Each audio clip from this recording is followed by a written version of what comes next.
xalq artisti Tarzən Ramiz Quliyev vəfat edib. Gözaltı xəbər verir ki, bu barədə APAya onun oğlu əməkdar artist Əyyub Quliyev məlumat verib. Əyyub Quliyev atasının müalicə olunduğu xəstəxanada səhər saatlarında vəfat etdiyini bildirib. Qeyd edək ki, bir müddət əvvəl xalq artisti Ramiz Quliyev Mərkəzi Gömrük Hospitalının reanimasiya şöbəsinə yerləşdirilmişdi. Xatırladaq ki, Ramiz Quliyev 1947-ci ildə Ağdam rayonunda anadan olub. 1960-cı ildə Üzeyir Hacıbəyli adına Ağdam Orta İxtisas Musiqi Məktəbinə daxil olub. 1964-1969-cu illərdə Üzeyir Hacıbəyli adına Azərbaycan Dövlət Konservatoriyasında tar və dirijorluq ixtisasları üzrə təhsil alıb. 1974-1992-ci illər ərzində Üzeyir Hacıbəyli adına Azərbaycan Dövlət Konservatoriyasının Xalq Çalğı Alətləri Kafedrasında tarix ixtisası üzrə müəllim, baş müəllim, dosent professor kimi pedaqoji fəaliyyət göstərib. 1992-1902-ci illərdə həmin kafedraya rəhbərlik edib.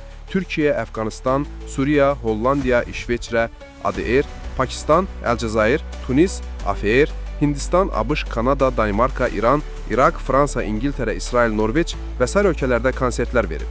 İncəsənət xadimləri üçün Azərbaycan Respublikasının Prezidentinin mükafatının təsis edilməsi haqqında Azərbaycan Respublikası Prezidentinin 8 may 2002-ci il tarixli fərmanına uyğun olaraq uğurlu səhnə fəaliyyətinə görə Ramiz Quliyev 26 iyul 2002 və 5 iyul 2003-cü illərdə Azərbaycan Respublikası Prezidentinin mükafatı, 2004-cü ildən isə ömürlük prezident təqaüdü ilə təltif olunub.